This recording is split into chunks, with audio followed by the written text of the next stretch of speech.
Well, good morning and welcome to lesson 9 of A Course in Miracles, and reading from the White edition again. And I love that bit on the back. It pretty much sums up the whole thing.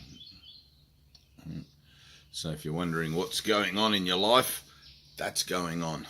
It's the law of karma. All right, lesson 9. I see nothing as it is now. And my favourite lesson, lesson 10, which we'll do tomorrow.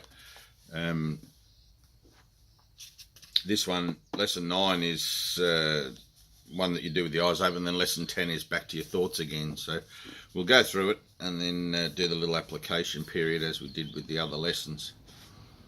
Okay, lesson 9, I see nothing as it is now. This idea obviously follows from the two preceding ones. But while you may be able, to accept it intellectually, it is unlikely that it will mean anything to you as yet. However, understanding is not necessary at this point. In fact, the recognition that you do not understand is a prerequisite for undoing your false ideas. Right? The recognition that you don't understand. It's a prerequisite. It's like, I don't understand. You've got no clue. These exercises are concerned with practice, not with understanding. You do not need to practice what you really understand. It would indeed be circular to aim at understanding and assume that you have it already. It is difficult for the untrained mind to believe that what seems to be pictured before is not there. This idea can be quite disturbing and may meet with active resistance in any number of forms. Yet that does not preclude applying it. No more than that is required for these or any other exercises. Skeeters.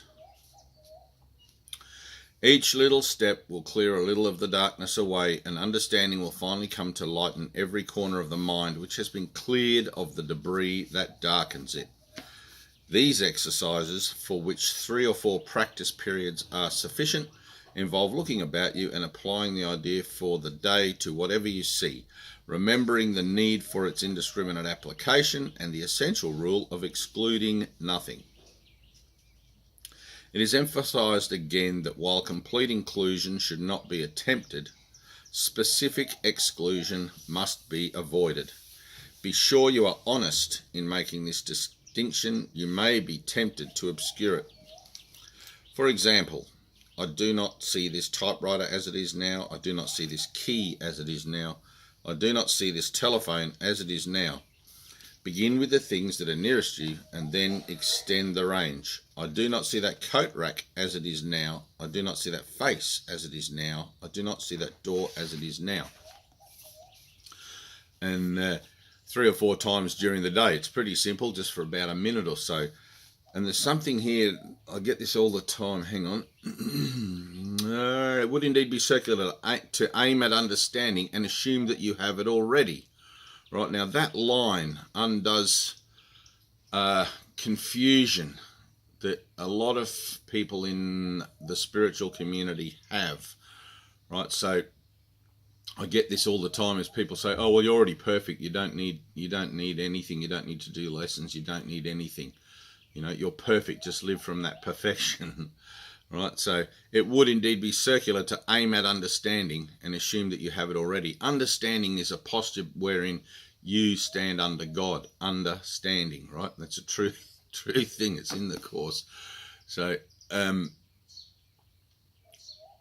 understanding can only be talked about in terms of self, right? The only thing that you don't understand is yourself, and the only thing to understand is yourself, right? And whilst it may be a beautiful concept that we're all perfect and we're all enlightened and we're all divine light creations of God, you have to actually take on the idea that it's an ascended mind, right, that's channeled this book. Not just any ascended mind, the ascended mind that came to head the atonement, that's channeled this book, and he's telling you it would indeed be circular to aim at understanding and assume that you have it already. Right? So the idea that I would limit myself to an experience of my transition, let's say, through adhering simply to a concept, right? And it says, where are we? The exercises are concerned with practice, not with understanding, right? Understanding comes with the practice, right? Apply the principles. So you do have a job to do. You do have work to do to clear away everything that interferes with the idea that you are whole and perfect, right? It's one thing to walk around saying we're all beings of light, we're all this and that and the other, but the mind is still full with this vault, this dark, deep, dark lifetimes, if you like, worth of gobbledygook that has nothing whatsoever to do with that. It's a complete furphy, if that's the right word. So, all right, so that was lesson 9, and remember, experience, not concepts. Get past the concepts. Eventually you've got to throw this in the bin and live from the experiences and express from the experiences that you've had through the application of this, right? Application, application, application. Not just in doing these lessons as they are in the book, but in applying the principles that these lessons show you and reveal to you and teach you in daily life, in your relationships. Step back, apply, breathe. All right, well, I love you. That's just a short one today. So if you want a copy of this, the white edition comes in part A and part B. Just jump on Amazon, A Course in Miracles, white edition. If you've already got A Course in Miracles, just grab part A, which is the text, and